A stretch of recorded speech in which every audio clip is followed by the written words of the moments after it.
Hey guys, this is the third tutorial, tutorial 3.0, and this one's about what you should be thinking about when you're going to design this course. So before you create the actual course, you really need to think about what you're up against and what's expected of you. Because the first thing I want to talk to you about is what we offer at Waterloo Prep, and that is school and class specific materials, meaning uh, students can get generic stuff online.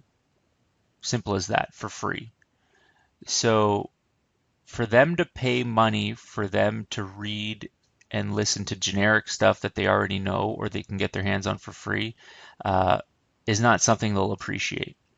So when you're designing a course, it has to be school and class specific. That is one of the advantages we have over all of this generic stuff, okay? And the second thing we offer is a cheaper or more practical alternative to tutoring. Post-secondary students go to tutoring to do what? To pass their midterms and exams, possibly do some assignments. But for the most part, it's to pass midterms and exams. We offer a more practical and a more affordable solution. So you have to think about that when you're designing your course. Okay?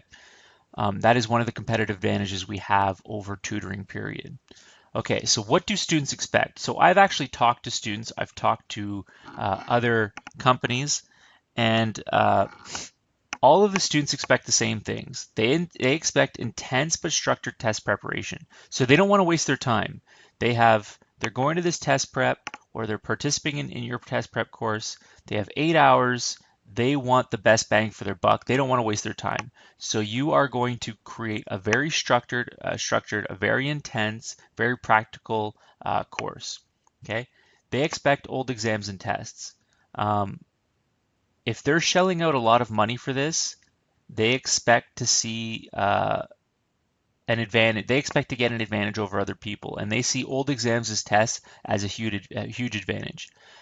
They expect study guides, so they expect to leave this course with something physical that they can look at afterwards to prepare them right before the exam or the midterm, right? Something they can just skim over and refresh certain things. Important formulas, important questions, important topics, key concerns, etc., etc., etc. Okay? If you want to give them a workbook, that's up to you. You guys are dictating your course. Your main concern is to help them do well on the midterms and exams, right? And last but not least, this is the number one reason why they take these courses is lots and lots of practice questions. The more practice questions they have, the happier they will be. They love questions. They love practicing the material. Some of these prep courses have hundreds, like I'm talking 300 practice questions. So in a 4 hour period, they're just going over question after question after question after questions, and the students love it. That's what they want. Okay. So that's what students are expecting. So when you're designing this course, obviously you're trying to cater it to your audience, and this is what your audience wants. Okay, so let's talk about our competition. What do our competition offer and what do they do? So first of all, they offer 100% guarantee refund. We don't do that. So when you're designing your course and you're finished your course, are you so satisfied that your course that you're willing to offer 100% guarantee refund? Because if you're not, then there's something wrong with the course. Because most companies, we're not going to do this because we're online and it'd be far too easy to do, but most in-class companies offer a 100% guarantee refund. That's how confident they are in their materials.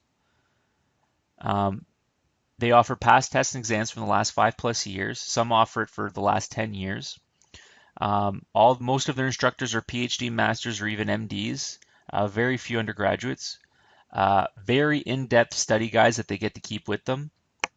Now, there was a study that came out, and students who actually physically write stuff down and actually follow the course by writing instead of typing or just listening retain much more information. So when you're designing a course, try to implement that into your course. Try and get them to write stuff down and follow you by writing stuff down. You know, especially if you're doing videos, it's not hard to tell them, hey, get some paper or print this attachment out and let's do this together. they are more likely to retain the information that way. These studies have been done. I've looked into it. I can print them off and send them to you if you want. Okay, and last but not least are massive question banks. So these companies over the years have been able to create these massive question banks, and they put them in their study guides and they go through them on their exams or their courses.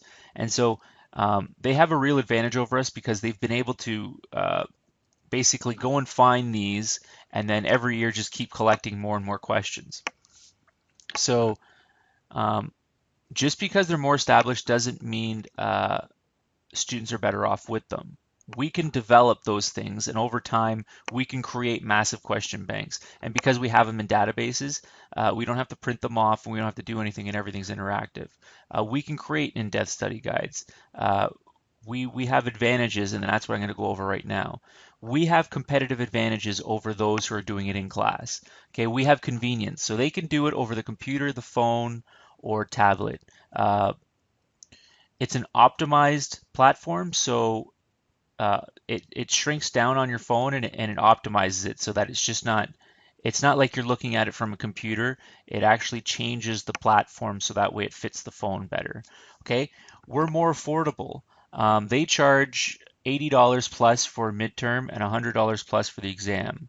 Um, I don't think we should charge that for first year courses, but obviously, depending on how much effort you put in, how much of a following, and how much demand there is, you can charge more. But with this platform, we'll have the ability to charge less and make just as much money. We're interactive.